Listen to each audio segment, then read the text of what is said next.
Good morning everyone.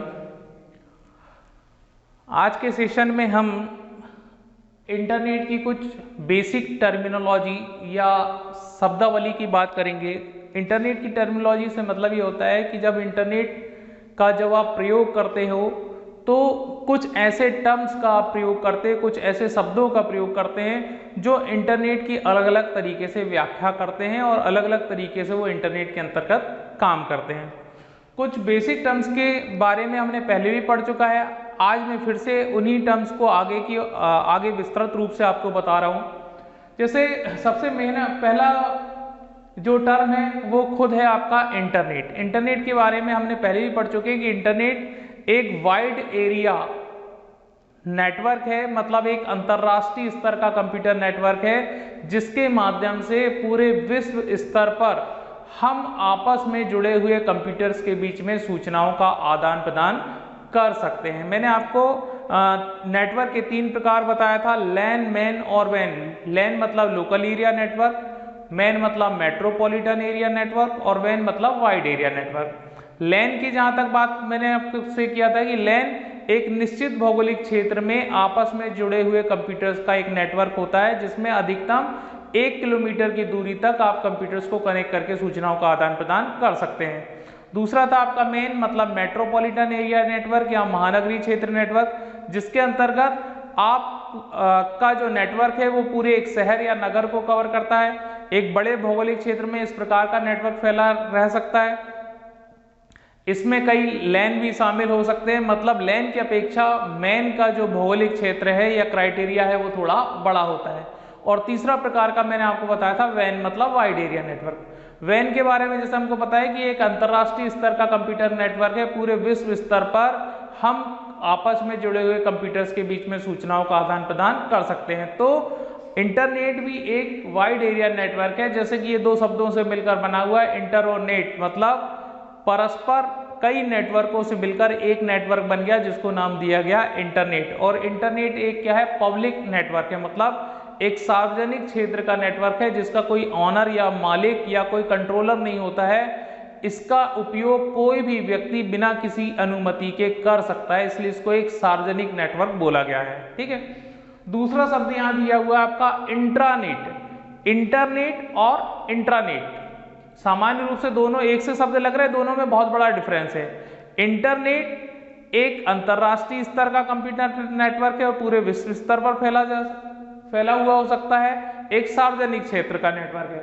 जबकि intranet किसी company या संगठन के द्वारा अपने ही कार्यों को संपन्न करने के लिए बनाया गया एक प्राइवेट नेटवर्क होता है, एक निजी नेटवर्क होता है जो कि उसी कंपनी के कार्यों को संपन्न करता है और इस प्रकार के नेटवर्क का प्रयोग केवल उसी कंपनी या संगठन के एम्प्लॉय या मेंबर्स ही कर सकते हैं, बाहरी व्यक्ति इसका प्रयोग नहीं कर सकता। तो इंटरनेट और इंटरनेट में मेन डिफरेंस ये है कि इंटरनेट एक पब्लिक नेटवर्क है और इंट्रानेट एक प्राइवेट नेटवर्क है, एक निजी नेटवर्क है जिसका प्रयोग किसी कंपनी या संगठन के द्वारा अपनी ही कंपनी या संगठन के कार्यों को करने के लिए किया जाता है।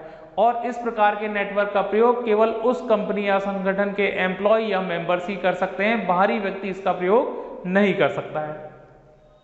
तीसरा यहाँ पे शब्द दिया हुआ आपका वेबसाइट्स। देखिए वेबसाइट इंटरनेट पर विभिन्न प्रकार की सामग्री, चाहे वो टेक्स्ट के रूप में हो, चाहे वो ग्राफिक्स के रूप में हो, चाहे वो वॉइस के रूप में, जो भी सामग्री हमको मिल रही है, जैसे हमको पता है कि इंटरनेट को सूचनाओं का महासागर बोला जाता है।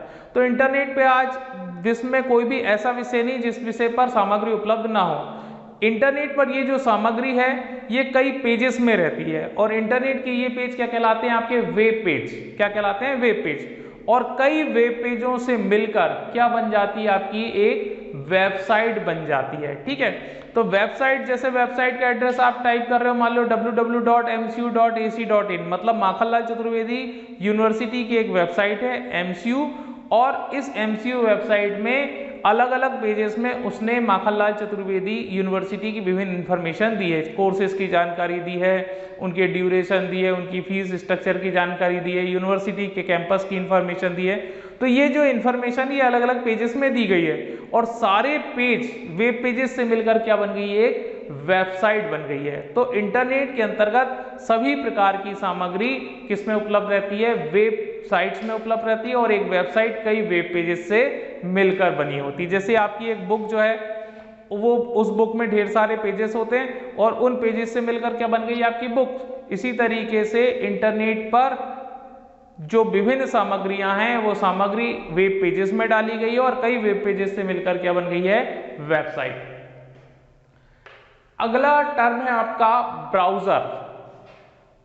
आपके कंप्यूटर में इंटरनेट को एक्सेस करने के लिए एक क्लाइंट प्रोग्राम का प्रयोग किया जाता है और यही क्लाइंट प्रोग्राम क्या कहलाता है, वेब ब्राउजर कहलाता है। यदि आपको आपके कंप्यूटर में इंटरनेट को एक्सेस करना है, इंटरनेट को प्राप्त करना है, वेबसाइट्स को ओपन करना है, वेब पेजेस को ओपन करना है, तो आपके कंप्यूटर में आपको एक एप्लीकेशन प्रोग्राम की आवश्यकता पड़ती है और वही एप्लीकेशन प्रोग्राम क्या कहलाता है, ब्राउजर कहलाता है। ब्राउजर के माध्यम से ही हम किसी वेबसाइट या वेब पेज को एक्सेस करने का काम करते हैं।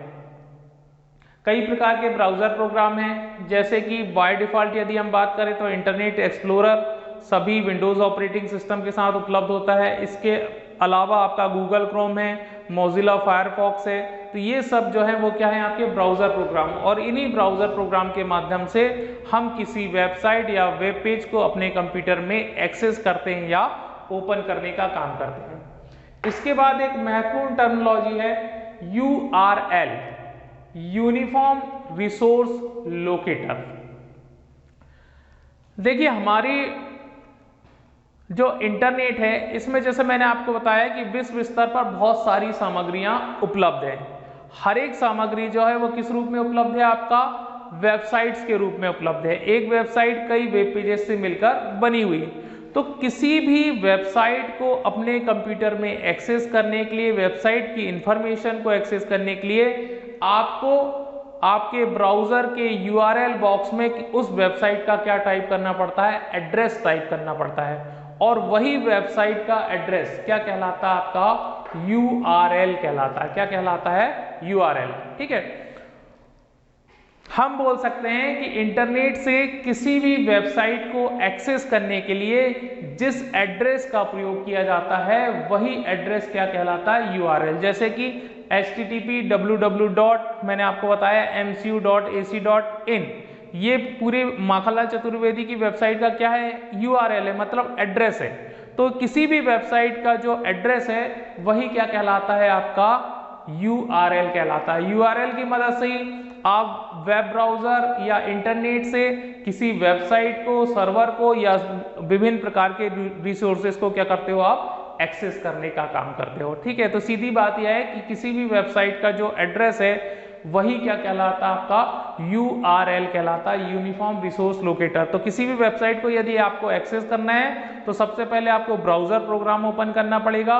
ब्राउजर प्रोग्राम को ओपन करने के बाद उसके URL बॉक्स में या एड्रेस बॉक्स में उस वेबसाइट का एड्रेस या URL टाइप करना पड़ेगा और तब कहीं जाकर वो वेबसाइट जो है वो आपके कंप्यूटर में या वेब ब्राउजर के अंदर क्या होती है, ओपन होती है। ठीक है, अगला है आपका डोमेन नेम।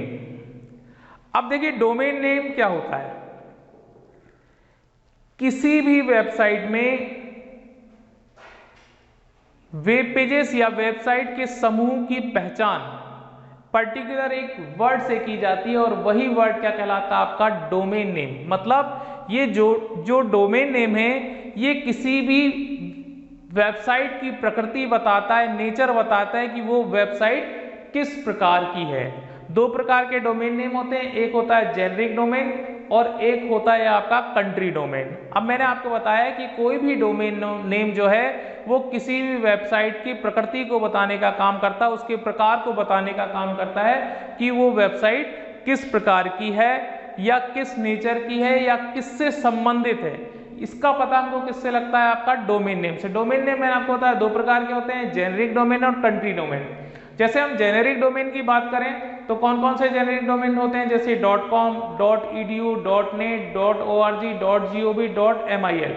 मान लीजिए किसी वेबसाइट के एड्रेस के हमें सामने .com लगा हुआ है। .com से मतलब क्या हो गया, आपका कमर्शियल, मतलब वो स्पष्ट कर रहा है कि वो जो वेबसाइट है वो एक कमर्शियल वेबसाइट है, एक व्यावसायिक वेबसाइट है। इसको हाईएस्ट रैंक डोमेन बोला जाता है, मतलब सबसे ज्यादा किसी वेबसाइट के साथ यदि किसी डोमेन का प्रयोग किया जाता है तो वो किसका यूज किया जाता है, .com।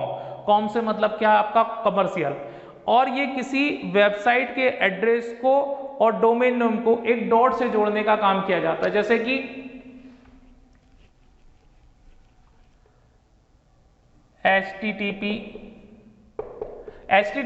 क्या हो गया आपका, ये प्रोटोकॉल का नाम हो गया, hyper text transfer protocol. www मतलब वर्ल्ड वाइड वेब